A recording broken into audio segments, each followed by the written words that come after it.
السلام علیکم۔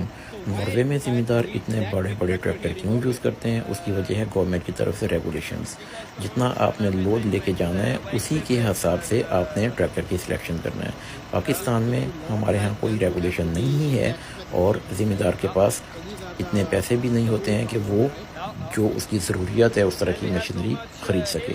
اس کا رزلٹ یہ نکلتا ہے کہ جب آپ اتنا زیادہ گنا لوڈ کرتے ہیں اپنے ٹریلر میں تو وہ الٹ جاتا ہے، جس کی وجہ سے ذمہ دار کو مالی طور پہ بہت نقصان ہوتا ہے۔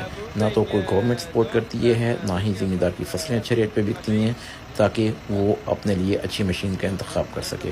امید ہے ہمارے ہاں بھی تبدیلی آئے گی۔ اللہ حافظ۔